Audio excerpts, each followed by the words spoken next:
At number 10, I had to do it. I just had to, partly because of the schedule, and you could see the pain on my face because, again, I want to play this game with this particular program, which is until you do something, I'm done, right? Because I've been such a supporter for so long, even though I was a rival as a player. So that's Nebraska, of course. Nebraska is going to check in at number 10.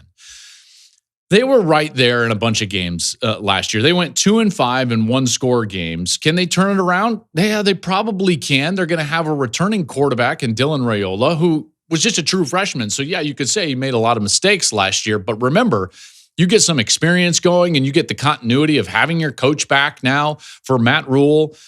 I think that they can probably take a little bit of a jump. You know, you look at their year last year, it was progress. Year 2 with Rhule was almost really good, except for those one-score games, which I know you could be saying forever for Nebraska, but they snapped that 7-year streak without a bowl. That's progress. And then historically for Matt Rhule, year 3 has been a jump. You look at what he did at Temple, what he did at Baylor. He won at least 10 in year 3 at both locations. So is that a possible jump this year? You know, he's got an experienced quarterback. They upgraded at the wide receiver position from last year. Dane Key in from Kentucky, Hunter from Cal. They got some O-line help amongst their transfers. And then on defense, the front 7 has to replace some really good players, whom I was very impressed with a year ago. They played really well, in particular, even in a loss against Ohio State in the middle of that defensive line. But there's a lot of experience in that secondary still. So to me, now it comes down to schedule.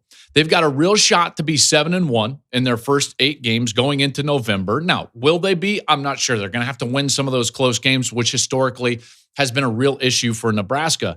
But their first 4 games, Cincinnati and Kansas City, Akron, Houston Christian, you know, like they're going to be right there in terms of moving into the middle of their schedule, moving into the back end of their schedule before they really hit some, what I would consider to be turmoil in their schedule. They've got Michigan State, they've got at Maryland, at Minnesota, and then November doesn't seem that difficult. USC, probably their most difficult. At UCLA, bye week. At Penn State, clearly their toughest game. And then an Iowa game, which is obviously going to be huge for them late in the year. The key game for me is that USC game. You know, they have that Michigan game early. Do they have to win that one? Probably not. Do they have to beat Penn State? Probably not. But then you look at that November 1st SC game, and that's the one that I'll be kind of looking at. The games there. And then you look at the ending of their schedule. If they can get past USC, even if Michigan were to beat them, even if Penn State were to beat them, now you look at that Iowa game, and now you're like, okay, you know, do we have a chance at 10-2? I think 10-2, Nebraska probably goes. So as long as they don't stub their toe, they could be playing some meaningful games in November. So they're going to check in at number 10. All right, here's number 9. Truth be told, just by the quality of this team, I would probably put them higher. But the ridiculous nature of their schedule, I can't put them any higher than 9, and that's Florida. Okay, so Florida is at 9. There's a lot to like about this Florida team. They could be a top 15 team to start the year. DJ Lagway, he looks like a potential star, has some weapons on the outside. 5-star true freshman Dallas Wilson, I think he could be a real factor early in the year. They've got quality running backs, so I like their backfield. They've been good, and I think will be good on the line of scrimmage. 4 starters back on the offensive line, including Jake Slaughter. Jake Slaughter was an All-American at center. Their defense, they still have guys like Tyreek Sapp, really good player. Caleb Banks on the defensive line. The defense, I thought, improved under Ron Roberts. That's a good team. Look what they did late last year. I think Billy Napier has done an excellent job. You look at how hot his seat was at the beginning of the season, and then what they were able to do, and now with some momentum moving forward. So why aren't they higher on the list? Well, their schedule is brutal. They've got, just look at September alone. At LSU, at Miami. That's brutal. Then in October, They've got Texas coming to town. They've got to go to Texas A&M. Then in November, they've got Georgia. They've got to go to Ole Miss. Like, hello, what are we doing? Florida, that's going to be brutal. If Florida can somehow go 9-3, that means that they've got wins over really quality opponents, and they can go to the playoff. Oh, man. They also have Tennessee. They also have Florida State. I want to put them higher. And that schedule, let's just put it to you this way.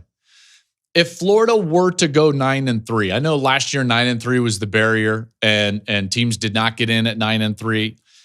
With this schedule, if Florida were to go 9-3, because remember, if you look at this, okay, so if they're going 9-3, let's just say Georgia beats them and Texas beats them.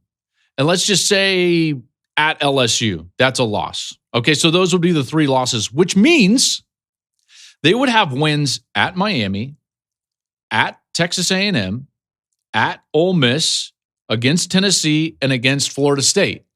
So at 9-3, Florida would be in, but that's still a Herculean task for them to possibly get to 9-3. Love their team, love their roster. I like what Billy Napier has done. To me, that's just a really scheduled difficulty of why they're only at 9. All right, let's move on. Number 8. My number 8 team that would be the most likely to make their first playoff appearance would be Kansas State. So Kansas State has a lot of things that I like. Continuity at their head coach. They're going to have a quarterback back. The Big 12 should be crazy, which is why I don't have them higher than this. Because do we really know who's going to win the Big 12? No. Do I think there's going to be multiple Big 12 teams go to the playoff? Probably not, because of the parity in the conference. I don't think that they're going to get the benefit of the doubt at the end in order to get a 9-3 team in. And so then you look at all the schedules and you're like, well, who's finishing second at 11-2? Because I think that's what it would take. Go to the championship game, lose that game, you would be 11-2 at that point. Who's doing that? I don't know if there's a lot of teams that can get through that schedule. Everybody is so equally matched. I think I was looking at some of the over-unders in the Big 12. I believe that the worst over-under in the Big 12 is 5.5, and the best over-under in the Big 12, I think, is 8.5. So that's the whole league. I mean, that's just wild. So I look at Kansas State. It's a narrow path, but if someone could do it, again, I'm a Chris Klieman fan. They've got Avery Johnson. He had his ups and downs last year, but I love his talent. He's a guy that can do a lot with his legs, and in that dual threat mode, I think that they've got something at the quarterback position. They lose Giddens, the running back, but they're going to have that dynamic weapon in Dylan Edwards, who I love. On defense, K-State should be really good in the front 7. That helps you get through a schedule because defense generally can travel, and they're generally consistent, in particular in the front 7. Chris Klieman just knows how to build. He knows how to win. 8 to 10 wins in every non-COVID season at Kansas State. Every schedule in the Big 12 looks the same, so it's not some sort of schedule, this or that. I like Kansas State. Big opportunity week 0. They face Iowa State in Dublin. If they were able to get that win, man, that sets them up pretty well for the rest of the year, and in particular with where that game sets on the schedule, getting that one early. You could make an argument that might be their toughest game. They've got to travel to Baylor on October 4th. That could be a tough one. They've got to go to Utah, always a difficult place to play, on November 22nd. So we'll see what Kansas State can do. All right, moving on. Number 7. Number 7 team most likely to make their very first playoff appearance in college football is USC. They started last season with a win over LSU, and I thought that was going to propel them to a potential playoff season last year. In Lincoln Riley's first year, they were a game away from going to the playoffs. So I personally believe that Riley has maybe come under some criticism that might not be fair, but I could be wrong. Because he's going to have to win this year. You can't go 7-5 again. You just can't. So you look at last year, you start with a win over LSU, you end with a win over Texas A&M. They showed they're capable. They took Penn State to overtime. They really probably should have won that Michigan game. There were some late execution issues that forced them into the record that they had. The offense wasn't quite a normal Lincoln Riley offense. I still think that they need to get back to running the football like they were able to do in his first year at USC and like he was able to do for the majority of his time at OU, which means that the O-line needs to play well. That's still a question. I don't know exactly how that's going to go. Wide receiver, they lost a lot of wide receiver due to the portal. Two really good ones, Mekhi Lemon and Jacoby Lane. I want to see them get back to running the football, and I want to see them get back to spreading the football out on the outside. I thought that was a real marquee of what Lincoln Riley was at Oklahoma. Good news, though. Year one with D'Anton Lynn went really well. There was a real improvement on the defensive side of the ball. They brought in Rob Ryan as an assistant this offseason. Defensive line is actually looking like a strength now, which hasn't been the case for them in the past. They're building momentum on the recruiting trail. So, you look up and you start looking at if they were able to turn some of those close losses into wins. You've got Jaden Maeva back. He started the last four. He led the comeback against A&M. Now he's had an entire offseason as the starter. Turnovers killed them at the quarterback position. If you limit turnovers, then you're going to be in it. You're going to have a chance to win 9 or 10 games. You talk about it on the 10 games that will shape the season. We talked about it on the 10 games that will shape the season. I think that the key game is USC Illinois, September 27th. That's huge. Both teams could be undefeated going into that one. If they were able to get that one, now you've got something, because then you've got basically Michigan, Notre Dame. Michigan, Notre Dame, and Iowa. You've got Nebraska on the road, depending on how Nebraska was able to do. So let's say you can get through that stretch going like 3-1, Illinois, Michigan, Notre Dame, and Nebraska. Can they do that? Maybe.